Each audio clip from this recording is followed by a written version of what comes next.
Espero que todos estén bien del otro lado. Hoy voy a hablar de una palabra por la letra A rápidamente. Esta vez voy a hablarles de angustia.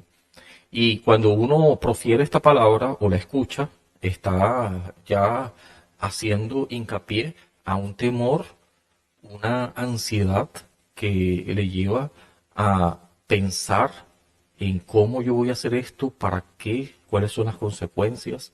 Tiene que ver con la toma de decisiones.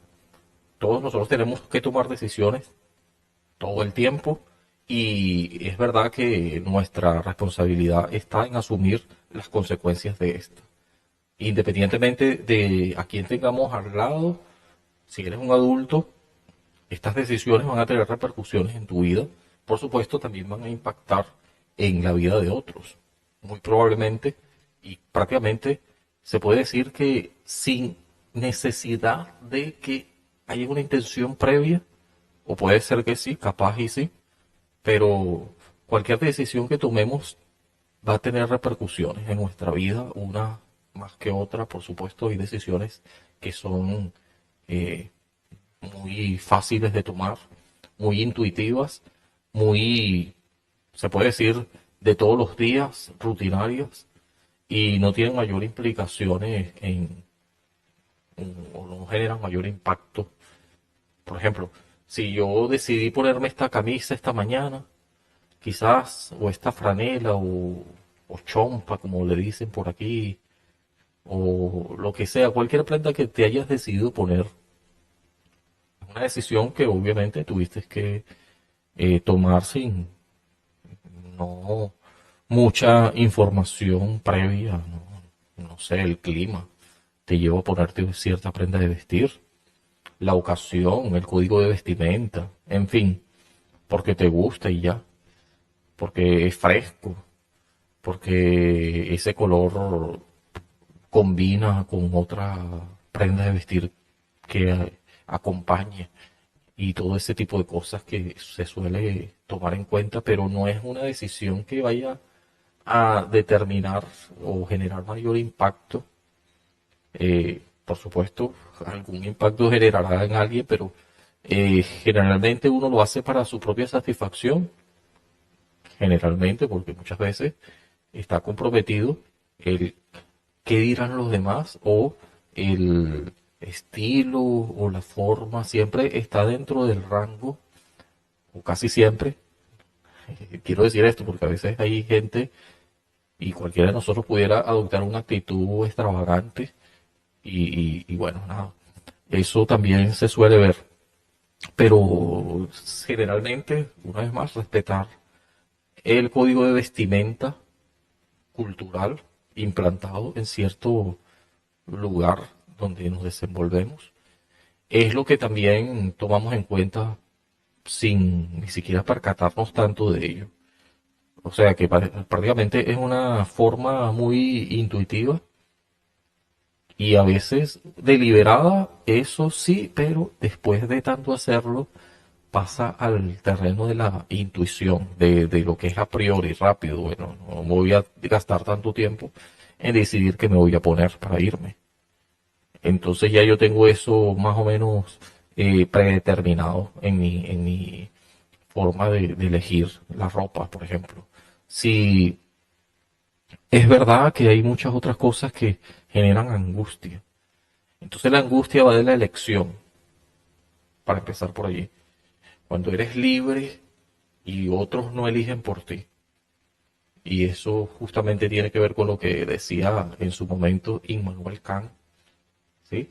De pasar a la mayoría de edad, salir de la minoría de edad, pasar a a la mayoría de edad, donde haces uso de tu propia razón para tomar decisiones que, en palabras de Kierkegaard, quiero nombrar a Kierkegaard porque él es el que habló de la angustia. Esto tiene que ver con el existencialismo, y quiero hablar un poquito de eso porque de todas maneras está demasiado vinculado a esto. Para Kierkegaard, la angustia, Soren Kierkegaard, para él la angustia eh, tiene que ver con la condición de la existencia humana y la libertad, como les he estado diciendo, la responsabilidad, que son temas centrales en el pensamiento de Kierkegaard.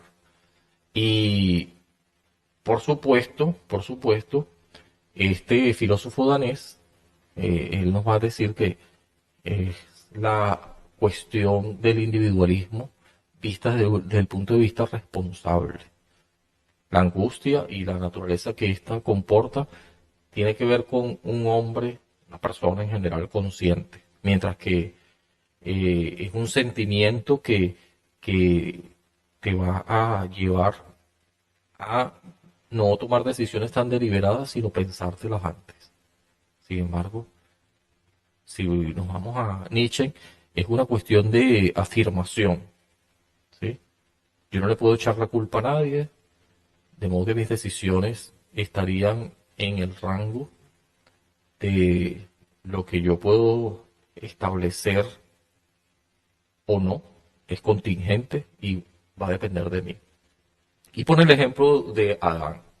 Adán, que estando en el paraíso, se encontró con una decisión que le habían puesto, por así decirlo, el balón en su cancha.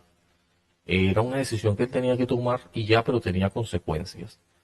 Le dijo que del fruto del árbol del jardín, todos los demás puedes comer hasta quedar satisfecho menos de este árbol, porque en el día que comas de él positivamente morirás. Entonces, la decisión era la siguiente, y esto generaba angustia, un vértigo, porque es la sensación de libertad que genera vértigo. Vamos a ver esta palabra vértigo, cuando te acercas a un abismo, que sientes vértigo, ¿verdad? Porque hay una extraña sensación de querer saltar y también de retirarte de allí. Estás al margen de una situación en el borde que dependerá de ti ir hacia atrás o ir hacia adelante. Es completamente tu decisión, absolutamente tu decisión. Y la diferencia del bien y el mal siempre causa angustia. Cuando uno ve que algo es tácitamente malo, pareciera que la decisión obvia es no adoptes eso. Pero cuando hay algo que no se ve tan mal, pero que a la larga, a posteriori, va a tener consecuencias, quizás uno prefiera saborear las mieles del momento por lo a priorístico, por la inmediatez, y obviar las consecuencias a mediano o a largo plazo. Es decir, yo estoy satisfaciendo mis deseos, mis pasiones, como decía en su momento David Hume, pero no estoy tomando en cuenta el hecho de que las consecuencias van a llegar rápidamente y si no llegan a mediano o largo plazo, lo más probable es que sí lleguen igual, de igual manera, ¿no? Entonces yo tengo que hacer de este análisis, y por eso es que genera angustia, ¿no? La angustia.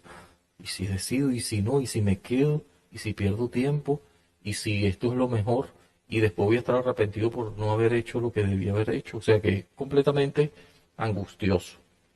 Entonces, si alguien decide por ti, también pudiéramos eh, decir que esto es, estoy acordándome de Heidegger, que hablaba sobre el personaje nada responsable, ¿sí? Ya me estoy acordando aquí, se me olvida. Ayer justamente estaba hablando de eso, de lo que para Heidegger es una angustia. Heidegger, Martin Heidegger, para los que nos escuchan por primera vez y escuchan por primera vez también este nombre, él interpreta que la angustia es justamente parte del Dasein. Dasein, estamos arrojados al mundo, el ser ahí. Entonces, ¿qué quiere decir esto? Que nosotros, como eyectos, esto lo diría Sartre, un eyecto es algo que está arrojado como si de una flecha se tratara o de un, qué sé yo, una piedra arrojada. Una flecha, yo creo que es lo más, ¡pum! y no está, digamos, prevista para dar a un blanco específico, sino que eso lo deja a la merced o como decisión de la flecha. Si se entiende la metáfora, ¿no? Una flecha es un eyecto en cuanto al proyecto vital. Esto también suena mucho a José Ortega y Gasset cuando habla de la raciovitalidad. Uno mismo tiene que ser responsable de tal proyecto de vida, tomando decisiones, y eso siempre va a ser un devenir. Entonces, Dasein es algo muy singular, tiene que ver con algo muy individual, lo que decidas hacer. Y despeja las ficciones del uno caer en lo habitualmente, eh, como que si todo estuviera predeterminado, fuera muy fácil, ¿no? Fuera muy fácil porque entonces uno no tiene ninguna responsabilidad. Entonces, bueno, las cosas se dieron, ¿qué voy a hacer? Y más bien lo contrario, y es justamente cómo funciona la cosa, el proyecto te lo pones tú estás en un permanente eh, caerse, y esto genera, por supuesto, vértigo y genera angustia, que es lo que estamos hablando, porque descubres que la posibilidad de ser libre es claramente evidente, y la libertad genera responsabilidad. Como diría Sartre sobre estamos condenados a ser libres. Una expresión muy pareciera contrapuesta, ¿no? La libertad la asociamos a libertinaje, equivocadamente, porque es que tú puedes escoger todo lo que quieras, pero la responsabilidad va a ser tuya, va a ser mía. Yo soy responsable de mis actos. Por eso es que cuando dicen, por ejemplo, no, que este persona de tal nacionalidad cometió una fechoría y entonces yo tengo que pagar por la fechoría que cometió otro. No debería ser el caso, porque cada quien asume y debería asumir su responsabilidad. ¿Sí? Yo no tengo por qué asumir la responsabilidad de otro. ¿Sí? Si una persona está angustiada en función de su decisión y toma una mala decisión, por lo que sea, no está condenado al fracaso, pero su responsabilidad, o sea, las consecuencias de haber tomado esa decisión, sea cual sea, es uno mismo quien debería llevar esa carga. Es verdad que uno puede ayudar, seguir en función de que las cosas mejoren, uno puede retomar la decisión, puede decidir no decidir lo mismo todo el tiempo. Está en este rango de las cosas que yo puedo, en mi posibilidad de ser libre, hacer o no hacer. Es verdad que hay unas cosas, fenómenos, situaciones que intervienen y no precisamente son de las que yo puedo decidir libremente, en tanto, por supuesto, están condicionando las cosas, más no determinándolas. Yo puedo nacer en un lugar muy pobre, muy carente de afecto, muy desdeñable, no sé, el peor barrio posible donde estoy destinado a hacer tal cosa, y llegar a ser una cosa que básicamente es copiando a los demás que me circundan, y sin embargo no es algo que me determine. Es una condición bastante difícil, es verdad, pero yo puedo salirme de allí, puedo sacudirme, dejar de ser lo que era antes. En fin, esto de las decisiones es algo que termina siendo la regla desde que nací, hasta que muero, hasta que muero, ¿sí? Heidegger relaciona permanentemente los conceptos de angustia y muerte en Ser y Tiempo, una obra que yo he hablado por aquí antes. La angustia para Heidegger es un estado de ánimo que se caracteriza por revelarnos la nada. Es un sentimiento desencadenado ante la libertad y la posibilidad del futuro. Es una cuestión que genera incertidumbre.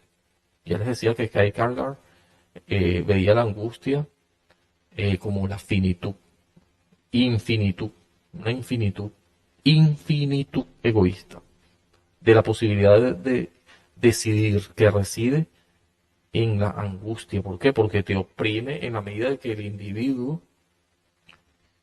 reflexiona en qué va a pasar si yo escojo esto o dejo de escogerlo, porque también la omisión es una decisión. No decidir hacer nada también tiene consecuencias. O sea que es complicado. Y no solamente tiene que ver con el bien y el mal, el bien para sí, lo que es bueno para mí, en el caso de que lo en sí y lo para sí, esto justamente tiene que ver con lo que decía Sartre también, va a depender, ¿no?, de mis decisiones y de las cosas que yo debería sopesar al respecto, ¿no? Vamos a ver, para Sartre, y aquí voy terminando con esto, la angustia, como les he estado diciendo ya, es la conciencia de ser de uno mismo, de su propio porvenir. Esto tiene que ver con la afirmación y tiene que ver justamente con el eterno retorno del que habló Nietzsche, evidentemente, de que qué pasaría si una noche o un día, no recuerdo, esto está en la Gaia Ciencia registrado, yo hablé de eso, del eterno retorno, creo que lo hablé en la radio, no me acuerdo si hice un capítulo, un episodio aquí en el podcast, pero lo cierto es que nos viene a decir en la Gaia Ciencia, un libro de Friedrich Nietzsche, nos va a poner esta hipótesis de eh, este personaje sobrenatural que se te aparece y te dice que tal si lo que estás haciendo, eligiendo, cada cosa que has hecho, se va a repetir una y otra y otra y otra vez. ¿Qué pasaría? ¿Maldecerías y le dirías improperios a este personaje?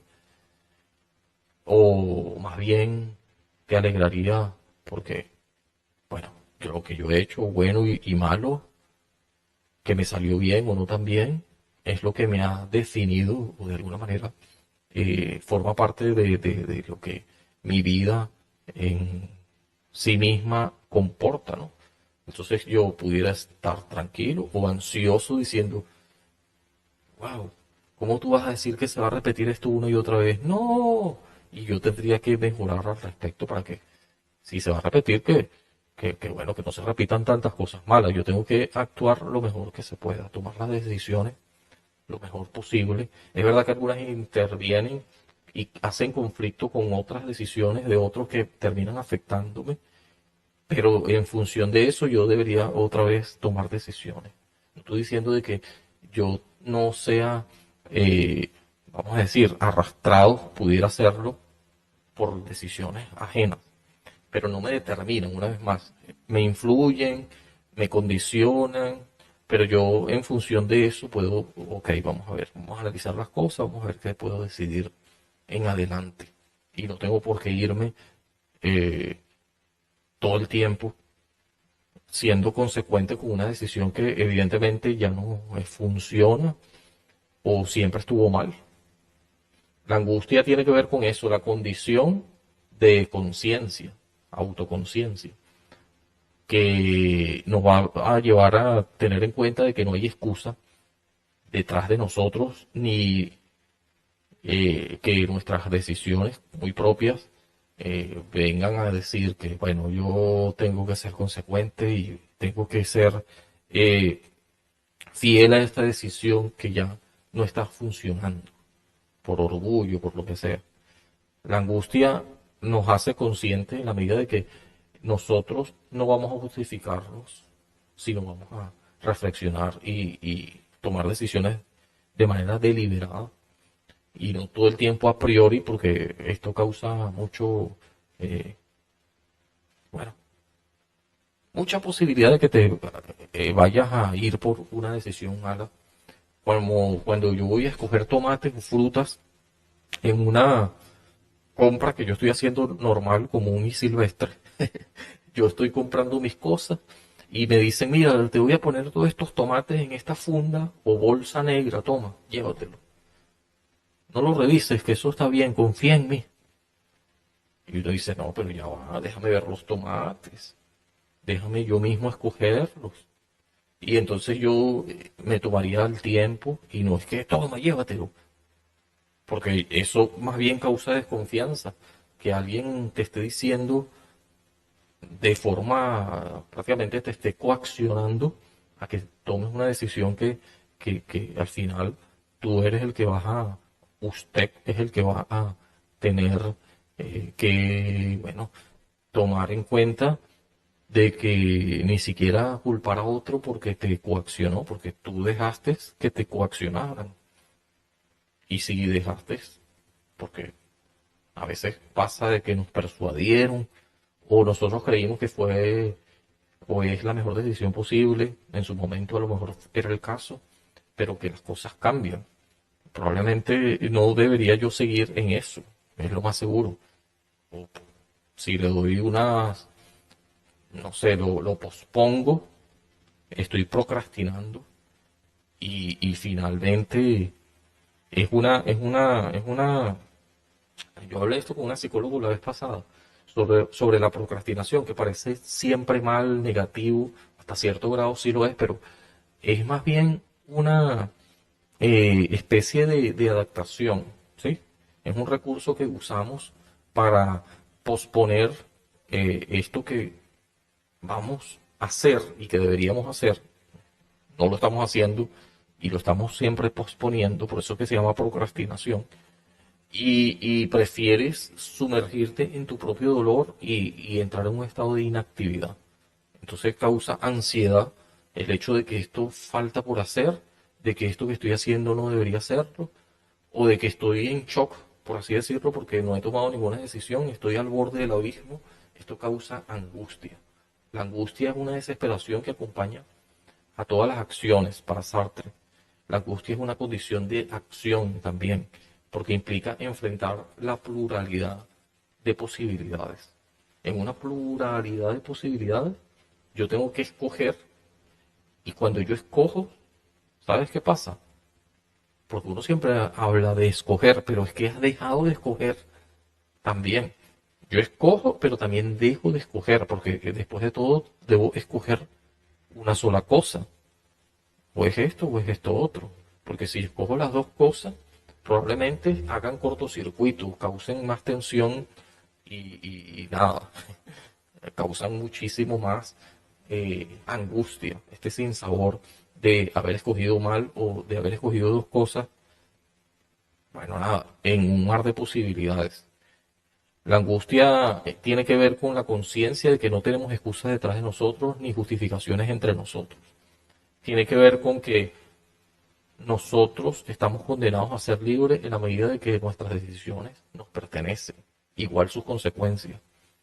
La angustia tiene relación directa con la conciencia de ser libre, como hemos estado viendo, la conciencia de ser uno su propio causante del porvenir, en el modo de ser.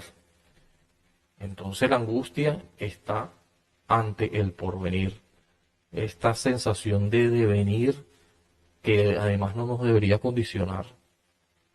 Bueno, condicionar si no lo debería determinar.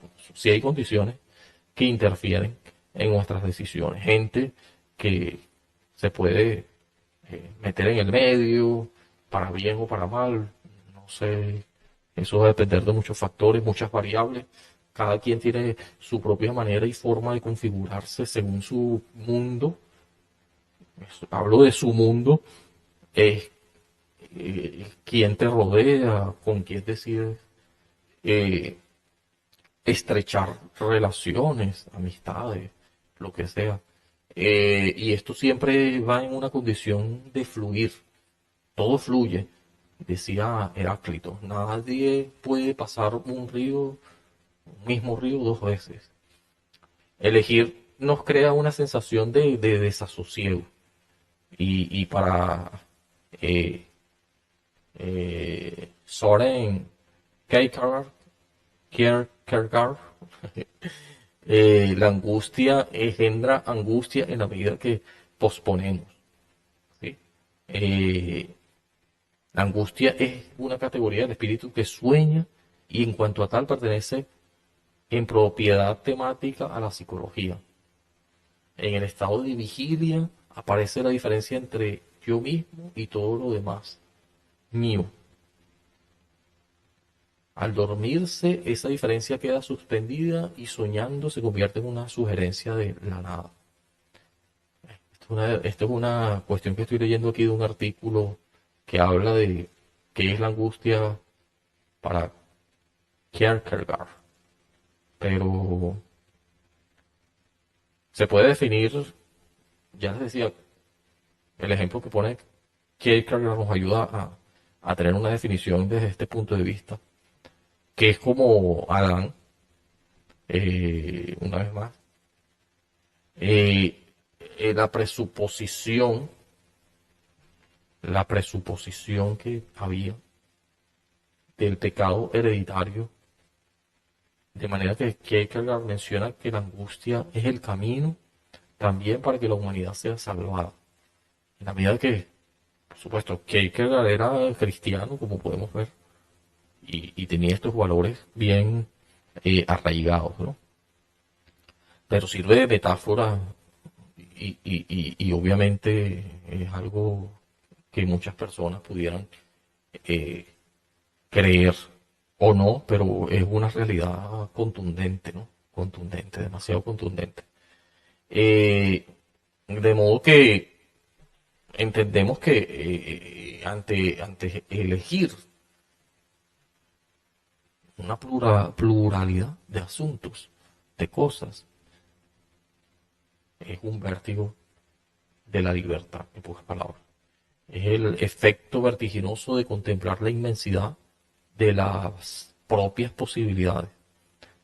Sin ansiedad no habría posibilidad, ni por tanto habría libertad o habría capacidad para crecer y desarrollarse como ser humano. En la medida de que yo debo tomar mis propias decisiones y las que ya tomé y sus consecuencias son muy mías también, yo tendría que sobrellevarla, ¿no? Con este espíritu de querer echarle la culpa a otros y siempre estar allí como un hater que siempre está tratando de ver quién es el culpable y yo soy un inocente de toda la vida, sino que es esta afirmación más bien al estilo de Nietzsche, ya la mencioné, esta afirmación o amor fati, ¿sí? Aferrarse a la vida y mi voluntad de poder va a estar en la medida de que yo tome buenas decisiones. Ahora, ¿alguien me puede ayudar a tomar buenas decisiones? Mi entorno, lo que yo lea, lo que yo crea, en donde me desarrolle, todas estas cosas que tienen que ver con el intelecto, las que yo voy atesorando y me van a ayudar a, en su momento, decidir, porque no es solamente un acto intelectual, un acto en potencia, sino en su medida, en su momento, va a ser un acto actual, evocando a lo que así mencionó también Aristóteles, ¿no? Acto actual, acto en potencia. Un devenir es lo que siempre está como posibilidad de ser y en algún momento, no lo voy a estar posponiendo todo el tiempo, yo tendría que tener acciones que son de naturaleza práctica y por supuesto estas ideas que yo tenga me van a moldear, me van a llevar a tomar decisiones de un tipo u otro. Todo va a depender también de estas ideas que al final son valores. Estas ideas tienen que ver con mi cosmovisión. Estas ideas tienen que ver con eh, cómo yo me relaciono con la otredad y cómo yo me percibo a mí mismo. Cuáles son mis expectativas referente al futuro. Todo esto tiene que ver con la angustia. Recuerden que para Sartre, la conciencia de ser de uno, de su propio porvenir, en el mundo, de ser o no ser. ¿Sí? Eso tiene que ver con lo que decía eh, Sartre. Y ya les decía que para este, Heidegger, se me olvidó el nombre otra vez, la angustia va a ser un estado de ánimo y va a tener que ver con la muerte. Es un miedo sin objeto que revela nada. eh, estar consciente de la nada. La nada es morir, por ejemplo. Morir. Cuando uno tiene miedo de morir, por supuesto, eso da angustia, causa angustia. Cuando uno tiene miedo a algo que no puede evitar también, como la muerte y muchas cuestiones que llevan al sufrimiento, por supuesto que eso causa angustia. La muerte de un ser querido es completamente angustioso, pero cuando uno reflexiona en que yo pudiera morir también, esto tiene que ver con, hay una palabrita que, oye, ya le hablé de amor fati, que es esto de la afirmación, amar la vida, ¿sí? Esto tendría yo que definirlo en algún momento bien en un programa. Amor fati. Esto creo que está en latín, ¿sí? Lo usó Nietzsche, ya les dije. Amor al destino, es amor fati. Y sobre la muerte, ¿sí? La conciencia de que vamos a morir. Hay una palabrita también, creo que es latina, que, vamos a ver si lo consigo por aquí. Conciencia de que la muerte es inminente, o sea, lo más probable es eso. Comprensión de que la muerte es inevitable y que todos vamos a morir en algún momento, ¿no? Sí. Pero, ¿qué es lo que decía Martin Heidegger de esto? Él hablaba sobre eh, que en la medida de que uno está consciente de la muerte, eso lo puede ayudar a uno a vivir mejor, porque puedes usar mejor tu tiempo. El tiempo es corto y no es mentira. La nada es la muerte, como les decía, como la posibilidad más extrema de la nada. No puede ser imaginada, siempre es inminente y es inherente a nuestra finitud, finitud como seres humanos.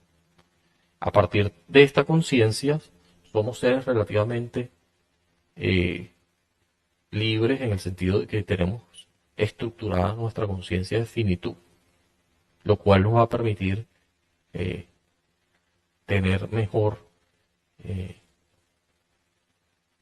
tener y esforzarnos por justamente tener una mejor calidad de vida, ¿sí? Ser para la muerte, lo decía Heidegger. Esto es triste, ¿no?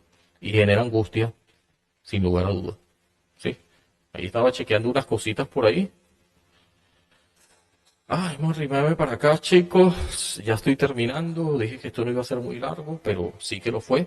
Y se me olvidó esta, como cuando abrazamos la vida, ok, pero también abrazar la muerte. Esto parece muy negativo, por supuesto, pero sí que nos ayuda a vivir bien, mejor, tener una mejor calidad de vida en la medida de que no vamos a ser tan orgullosos ni aferrarnos a las cosas materiales que al fin y al cabo no van a estar allí después que muramos. Esto no quiere decir que vamos a ser negligentes, como les decía Levinas, no es ser para la muerte, sino ser infinitamente responsable. Van a quedar otros después de mí, entonces yo debería esforzarme por dejarle en lo que a mí, en lo que en mí dependa, esto es lo que quería decir, un mejor legado posible, el mejor legado que se pueda. No vamos a decir ya a la humanidad, sino al que viene detrás de mí, al que se va a quedar después de mí, que esto es relativo porque la gente ahorita se muere, las esperanzas de vida humana, es verdad que se ha prolongado, es más larga la esperanza de vida humana, pero también hay mucho más peligro envuelto. Yo por lo menos lo percibo así en la medida de que hay gente muy joven que anda en malos pasos, más allá de que es verdad que todos y la muerte y los imprevistos nos acaecen como algo inesperado, ¿no? Pero también es cierto, estadísticamente hay pruebas de que la podemos conseguir por ahí. Yo no tengo pruebas, pero tampoco tengo dudas de que hay mucha gente muy joven muriendo. Hay mucha gente jovencita muriendo, muy joven, por cualquier cosa. Se meten en un problema y ¡pum! Y es triste, muy triste, de verdad. O ante la angustia consiguen consuelo en fármacos, en cuestiones que son como la ataraxia, en el sentido más negativo de la palabra, ¿no? La ataraxia en la medida de que es como un analgésico, ¿sí? Que en vez de calmar el dolor, curar el dolor, lo que hace es calmarlo. Eso es lo que quería decir. Es como una especie de falso consuelo, que a la vez te hace dependiente de ese analgésico, de esa especie de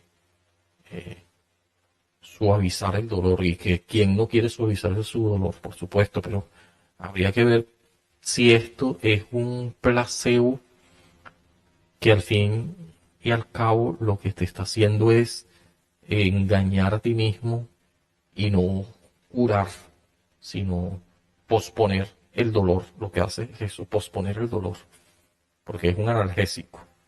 Entonces hay muchas personas que, no sé, encuentran satisfacción de sus propios placeres en la inmediatez, con diferentes vicios, ¿sí? Que lo adoptan. Uno prefiere adoptar estos vicios que son a priori, me están causando un bienestar muy inmediato, ahogando el dolor, pero también matándome lentamente. Y bueno, es doloroso porque al final lo que haces es posponer el dolor en vez de sobrellevarlo, de abrazarlo de alguna manera con la cuestión del amor fati y ante la muerte, que siempre es un porvenir, que siempre causa angustia y sufrimiento y todo lo que conlleva el sufrimiento, pero también ver sufrir a otro causa angustia. Esto lo decía David Hume, ¿no? Por supuesto que nosotros individualmente lo que queremos es satisfacer nuestras pasiones, nuestros deseos, nuestros, no sé, instintos que pudieran ser muy bajos, muy básicos, pero también el ser humano tiene la posibilidad de empatía, empatizar con otros, en cuanto a que si todos están bien, yo veo que la gente está bien y eso me causa alegría. Hasta el ser humano más, que uno cree que es más malo, es verdad que tiene una satisfacción cuando su entorno está bien. Porque en la medida que los demás estén bien, yo estaría más tranquilo. Me libera de angustia. Pero si estamos en una sociedad desgastada, una sociedad corrompida, una sociedad que ha perdido el rumbo, corrupta hasta más no poder, si hemos perdido la fe en la humanidad, eso genera angustia, sí, mucha angustia. Por eso es que ver el noticiero siempre, que terminan siempre mostrándonos, mostrando lo malo, lo peor del ser humano. Y eso es lo que más vende, esas noticias sensacionalistas, que al final terminan dándonos más angustia. ¿Por qué? Porque nosotros vemos que todo está perdido y creemos que la humanidad ya ha perdido su rumbo definitivamente, no hay esperanza. Bueno, nosotros no vemos ninguna esperanza, no de la que podamos aferrarnos a ella, porque nosotros estamos convencidos de que es una mentira y que de todas maneras lo único que tengo, que más voy a hacer, es un falso consuelo, una vez más, es un analgésico, es una ataraxia en la medida de que es un paracetamol, una anestesia, pero no te está curando el dolor, lo que lo está es posponiendo, lo calma, pero no lo cura. Entonces es un falso consuelo, pero cuando uno tiene ante sí una esperanza segura, eso, más allá de lo que esté sucediendo a nuestro alrededor, causa satisfacción. Tienes un norte por el cual seguir. Tienes esta angustia, estás en el vértigo, como caminando en la cuerda floja, pero tienes que tener una entereza mental para, más allá de todos estos vacíos, empieces a andar en función a lo que está enfrente de ti y no a lo que tienes inmediatamente ocurriendo, porque terminarás cayéndote. Yo sé que el dolor está allí, yo sé que está ahí el abismo, pero yo tengo que elegir y yo voy a elegir no caerme. Y en esa medida, cuando yo me amplifico ese mensaje en mi cerebro, no te vas a caer, no te vas a caer, no te vas a caer. Esto suena muy a pseudociencia, al PNL, la programación neurolingüística, o al efecto Pygmalion. Búsquenlo por ahí. En algún momento tendría que yo hablar de esto más exhaustivamente, pero ya se los dejo por ahí para que lo busquen. Porque tú tienes que sobreponerte y seguir adelante. Y es verdad que otra persona puede ayudarte, pero nadie mejor que tú para hacerlo. Si te comunicas mensajes malos, entonces hay que cambiarlos por mensajes que sean buenos, positivos, pero no positivos como un analgésico positivista de estos de mentiras, sino más bien positivo y haciendo que las cosas se hagan, ¿no? Justamente de eso va el efecto Pigmalión, es una profecía autocumplida, ¿sí? Yo digo esto y yo lo voy a hacer, me voy a esforzar por hacerlo, como el destino manifiesto. Ya lo dije y ya lo voy a hacer, ¿sí? Con errores y todo, pero por lo menos hay una determinación que viene de adentro, no necesariamente de afuera, sino de nuestro propio interior. En la medida que vamos a ver lo mejor posible y sobreponernos a la angustia que ya lo había definido en palabras de Kierkegaard, Sartre, Heidegger y Nietzsche. Hablé de esos cuatro. ¿Hay más que hablaron de la angustia? Posiblemente, seguramente, pero por ahora yo lo voy a dejar hasta aquí. Chao, chao, nos vemos pronto.